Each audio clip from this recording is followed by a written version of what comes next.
Дождешься ли вечерней порой опять и желания, и лодки, весла, и огня за рекой? Нам повезло, мы дождались. Мечта о путешествии по Патагонии засела, наверное, с детства. А вот лодка с веслом нарисовалась только сейчас. Летим с группой.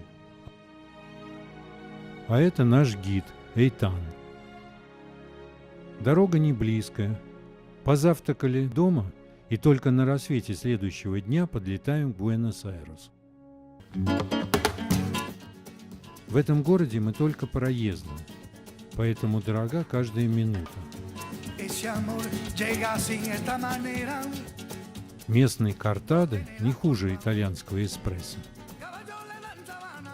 Взбодрились и вперед. Мы на главной площади Плаца де Майо. Президентский дворец розового цвета. Попытка примирить красных и белых.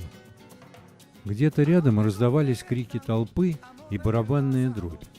Местный гид объяснила, что и дня здесь не проходит без митингов и демонстраций. Тут же на площади находится кафедральный собор, который с фасада больше похож на театр.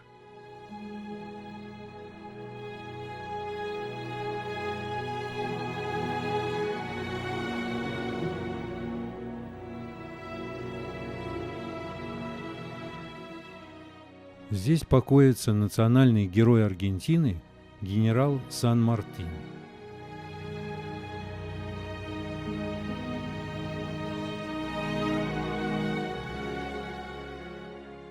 А здесь лежит кардинал Карачино, пытавшийся наладить диалог католиков с иудеями.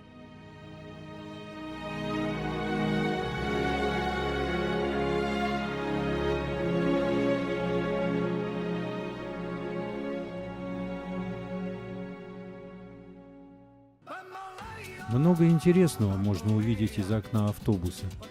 Беда только, что трясет и слишком быстро меняются сюжеты.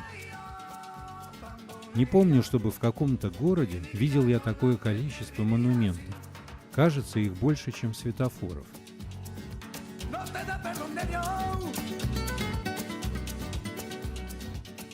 Каждая волна эмиграции стремилась воссоздать в этом городе кусочек родины.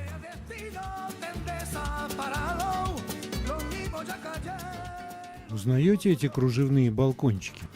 Ведь недаром кто-то назвал Буэнос-Айрес вторым Парижем. Здесь сразу угадывается Италия.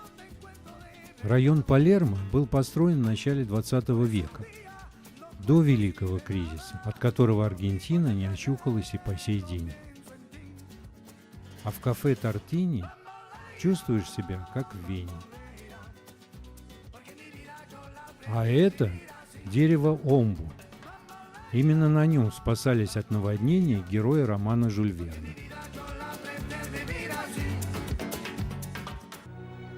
Нет, это не переулок итальянского городка. Это знаменитое кладбище Реколета. Впечатляет.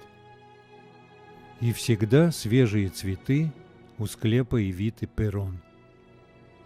Эта уникальная женщина была женой президента Перрона, защитницей слабых и любимицей всей страны.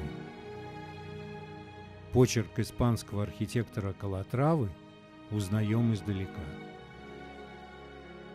А этот железный цветок расцвел здесь в 2002 и сразу стал символом города. Каждое утро его лепестки раскрываются навстречу солнцу. Богатые кварталы резко сменяются трущобами. Страшная нищета.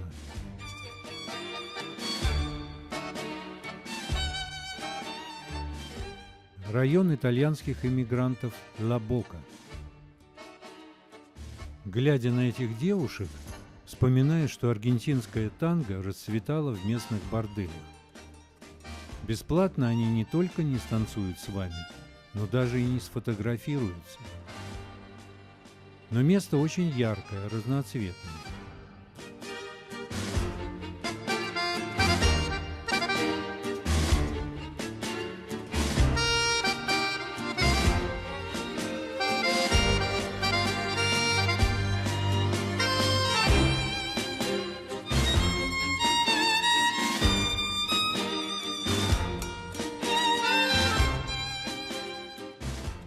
за рюмкой вина Мальбек с эмпанадос легко продолжить знакомство с группой.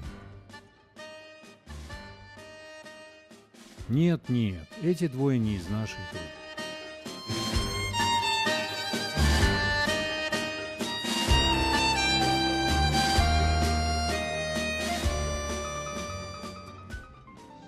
Мы на окраине Буэнос-Айреса, в зоне отдыха. Здесь можно провести выходные, отпуск, снять домик или номер в отеле. А можно купить дачу и жить в ней целое лето.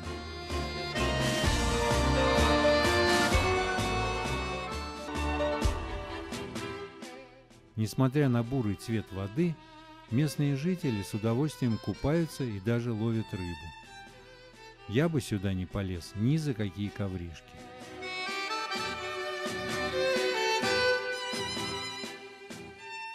Эта речка впадает в самую большую реку Аргентины – Рио-де-ля-Плата.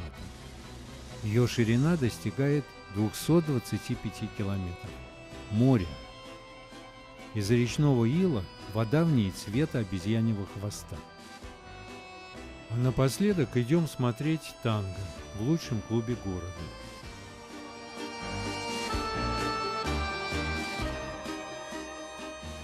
Снимать танцы категорически запретили. Ну и ладно. Техника у танцоров вроде бы неплохая, но страсти никакой. Времени на столицу Аргентины нам, конечно же, не хватило. Ну что же, может быть, в следующий раз.